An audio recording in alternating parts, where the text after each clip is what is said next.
गरीब सांवरी की जिंदगी पर कैसे लगा लॉकडाउन।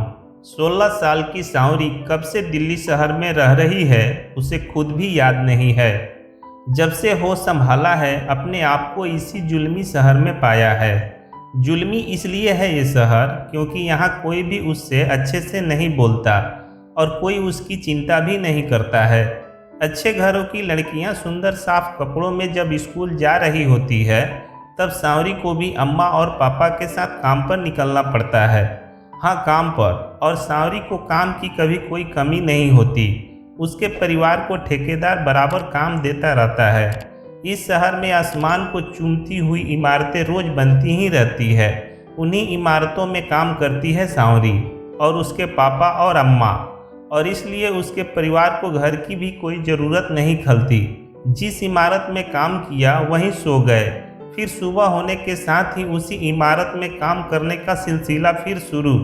हाँ, ये अलग बात है कि जब ये इमारत बनकर तैयार हो जाएगी तब तक सांवरी और उनका परिवार कहीं और जा चुका होगा, किसी और इमारत को बनाने के लिए। वैसे ये बात भी सांवरी किसी को नहीं बताती कि उसकी असली उम्र 16 साल है, क्योंकि अगर ठेकेदार को असली उम्र बता दी ना तो फिर वो सांवरी को काम से हटा देगा, क्योंकि 18 साल से कम उम्र के बच्चों को ठेकेदार काम पे नहीं रखता है। पिछली बार जो ठेकेदार था उसको पापा ने सांवरी की असली उम्र बता दी थी तो उसने काम से हटा दिया था सांवरी को, और जो 4 पैसे कमा के वो लाती थी वो भी मिलने बंद हो गए थे। फिर उस दिन के बाद सांवरी और पापा सबको अपनी उम्र 18 साल ही बताते थे।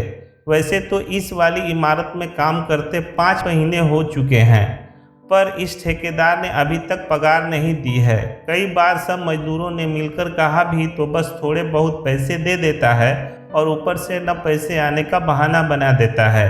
पर ये क्या, आज अचानक ये अफरा तफरी क्यों मच गई है? सारा काम क्यों बंद करा दिया गया है? चलो चलो, आज से काम बंद हो रहा है। कोई कोरोना वायरस है जो बीमारी फैला रहा है, इसलिए सरकार का आदेश है कि सब काम बंद रहेगा और कोई भी बाहर नहीं निकलेगा। ठेकेदार ने काम बंद करते हुए कहा। काम बंद करें, पर उससे क्या होगा? और फिर हम कमाएंगे नहीं तो खाएंगे क्या? अरे वो सब मुझे नहीं पता, वो सब जाकर सरकार से पूछो।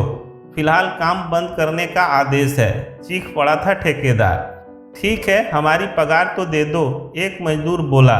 पगार कहीं भागे जा रही है क्या? जब काम शुरू होगा तब मिल जाएगा पगार। ठेकेदार का रुख सख्त था। मजदूर समझ गए थे कि इससे बहस करना बेकार है। भारी मन से उन्होंने काम बंद कर दिया और अधबनी इमारतों में जाकर सर औंधा करके बैठ गए।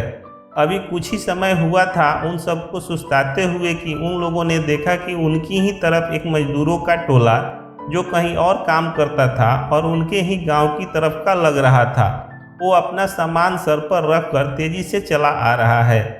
अरे अब यहाँ मत रुको, अब अपने घर चलो, यहाँ सब खत्म हो रहा है, काम एंड करा दिया गया है और पुलिस शहर बंद करा रही है, और सुना है कोई बीमारी फैल रही है जिससे आदमी तुरंत ही मर जा रहा है। उनमें से सबसे आगे चलने वाला मजदूर ने चेताया। सांवरी और उसके साथ वाले मजदूर भी यह सुनकर डर गए और सबने ही घर लौट जाने की बात मान ली।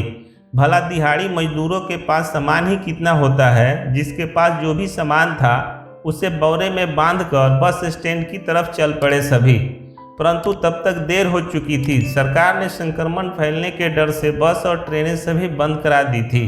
चारों तरफ अफरा तफरी का माहौल था। पुलिस हाथों में डंडे लेकर लोगों को मार रही थी और लोगों को घर से नहीं निकलने को कह रही थी। पर फिर भी जरूरी सामान जुटाने के लिए लोग घर से बाहर तो निकल ही रहे थे। हम सब घर कैसे जाएंगे, रोने लगी थी सांवरी। हाँ, हम लोगों का घर तो बहुत दूर है, क्या हम सब यहीं मर जाएंगे? एक मजदूर बोला। नहीं, अगर मरना है तो यहाँ प्रदेश में नहीं मरेंगे, अपने घर चलने की कोशिश तो करेंगे ही, और अगर इस कोशिश में मर भी गए तो कोई बात नहीं, बिहार का एक मजदूर हिम्मत दिखाते हुए बोला। हाँ, चलो चलते हैं, और हो सकता है कि हमें रास्ते में ही कोई सवारी मिल जाए और हम घर के नज़दीक पहुंच जाए। हाँ, ये सही रहेगा, चलो चलते हैं। और इस तरह बिहार और उत्तर प्रदेश के कई अलग अलग इलाकों से आया हुआ ये मजदूरों का गुट लौट पड़ा अपने घर की तरफ। सारी दुनिया भले ही घूम लो, पर फिर भी संकट आने पर हर व्यक्ति को अपना घर ही याद आता है। और फिर शहर में भला इन मजदूरों को कौन खाना पानी पूछता।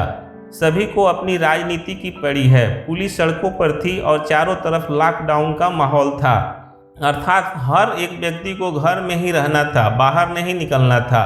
और इसी तरह इस कोरोना वायरस से रोकथाम संभव थी। सारे मजदूर अपने परिवारों के साथ लेकर अपने सामान को सर पर उठाए, हाथों में पकड़े, अपने बच्चों को सुरक्षा की नज़रिए से अपने आगे पीछे चलाते हुए चल पड़े थे अपने गांव की तरफ। वहां वे कब पहुंचेंगे, कैसे पहुंचेंगे, पहुंचेंगे भी या नहीं, इन सब बातों का उन्हें कोई भी अंदाज़ा नहीं था और न ही शायद वो इन बातों को जानना चाहते थे। सामने कभी न ख़त्म होने वाला हाईवे दिखाई दे रहा था, फिर भी सभी मजदूरों का टोला मन में एक आतंक लिए चला जा रहा था, सिर्फ इस उम्मीद में कि अगर घर पहुंच गए तो सब सही हो जाएगा। ये क्या तुम लोगों को पता नहीं है क्या कि पूरे शहर में लॉकडाउन है और तुम लोग एक साथ इतना सारा सामान लिए कहाँ चले जा रहे हो? एक पुलिस वाला चिल्लाया। जी साहब, हम सब लोग अपने गांव की तरफ जा रहे हैं और कोई सवारी भी नहीं मिला, इसलिए पैदल ही चले जा रहे हैं। कभी न कभी तो पहुंच ही जाएंगे सब। सांवरी के पापा आगे आकर बोले, साले तुम लोगों की जान बचाने के लिए हम लोग दिन रात ड्यूटी कर रहे हैं और तुम लोग सड़क पर घूमकर हमारी सारी मेहनत पे पानी फेर दे रहे हो। तुम लोग ऐसे नहीं मानोगे, चलो सब के सब मुर्गा बनो सालो। और पुलिस वाले ने सारे मजदूरों को सजा के तौर पे मुर्गा बनवा दिया। सारे मजदूर लाठी खाने के डर के आगे मुर्गा बन गए। उन मजदूरों की औरतें और बच्चे बेबस होकर देखते ही रहे। डर से व्याकुल, भूख से परेशान मजदूर फिर से पैदल चल पड़े अपने गांव की तरफ। अब तक देश में सरकार की तरफ से इस लॉकडाउन की हालात को सुधारने के लिए बहुत सारे प्रयास किए जा रहे थे, पर मजदूरों तक तो सिर्फ पुलिस के डंडे ही आ रहे थे। पर फिर भी उन सब ने ठान रखा था कि जब तक जान है चलते रहेंगे। पर मनुष्य शरीर की भी एक सीमा है। एक और जब उनके शरीर की चलने की सीमा समाप्त हो गई और रात हो गई तो सबने एक मति से वहीं हाईवे के किनारे सोने की योजना बनाई और जिसके पास जो भी था वहीं किनारे पर बिछाकर सोने की तैयारी करने लगे। कुछ देर बाद वहां पर एक पुलिस की गाड़ी आई जिसने उन्हें कुछ खाने के लिए बिस्कुट दिए, जो इतने पर्याप्त तो नहीं थे कि उनकी भूख मिटा सके, पर सच्चाई तो यह थी कि उनको खाकर उन मजदूरों की भूख और भड़क गई थी। पर मरता क्या न करता, बिस्कुट खाकर पानी पीकर रात भर वे सब वहीं पड़े रहे और भोर होते ही फिर चल पड़े। सांवरी भी अपने अम्मा और पापा के साथ चली जा रही थी। आगे जाकर थोड़ा थक गई तो सड़क के किनारे सुस्ताने बैठ गई। अरे तुम्हें भूख लगी है क्या? अचानक से एक आदमी सांवरी के पास आकर बोला। सांवरी चुपचाप हंसते हुए उसकी तरफ देख रही थी। देख, अगर खाना चाहिए तो मेरे पास चल, मैं तुझे खाना देता हूँ, वहाँ उधर रखा हुआ है, उस आदमी ने जोर देते हुए कहा। भूख तो लगी ही थी सांवरी को, सो वह उस आदमी के साथ जाने लगी। बेचारी को ये भी नहीं ध्यान था कि उसके माँ और पापा मजदूरों के साथ आगे बढ़ चुके हैं। जब चलते हुए कुछ देर हो गई तो सांवरी ने कहा, कहाँ है खाना? हाँ, इधर है खाना। झाड़ियों में कोई और आदमी छुपा हुआ बैठा था। उसने लपक कर सांवरी को पकड़ लिया और उसका मुंह दबा दिया और फिर दोनों आदमियों ने मिलकर सांवरी का बलात्कार किया और उसके विरोध करने पर उसको मारा भी। सांवरी की दुनिया लूट चुकी थी, वह रो रही थी, पर वहाँ उसका रुदन सुनने वाला कोई भी नहीं था। रोते रोते ही सांवरी उठी और आगे जाकर एक खाई में कूदकर उसने आत्महत्या कर ली। मजदूरों का काफिला आगे चलता जा रहा था, किसी ने सांवरी की भी फिक्र नहीं करी। लॉकडाउन अब भी जारी था। ऐसे दरिंदों को पुलिस भी नहीं पहचान पा रही थी। वे अब भी खुले सड़कों पर घूम रहे थे। मजदूर अब भी सड़क पर पैदल ही जा रहे थे। बस सांवरी की जिंदगी पर ही पूरा लॉकडाउन लग चुका था। दोस्तों, यह एक रियल कहानी है। ऐसे ही लॉकडाउन में न जाने कितनी सांवरी और कितनी ही परिवारों की दुनिया उजड़ गई है, लेकिन आज तक किसी ने भी उसकी सुध नहीं ली। मैं आशा करता हूँ यह कहानी आपको पसंद आई होगी। कहानी पर आपकी क्या राय है हमें कमेंट करके ज़रूर बताइए। कहानी पसंद आई हो तो लाइक और शेयर करना बिल्कुल भी ना भूलिए और चैनल पे नए हो तो चैनल को सब्सक्राइब जरूर कीजिए। कहानी सुनने के लिए आपका बहुत बहुत धन्यवाद।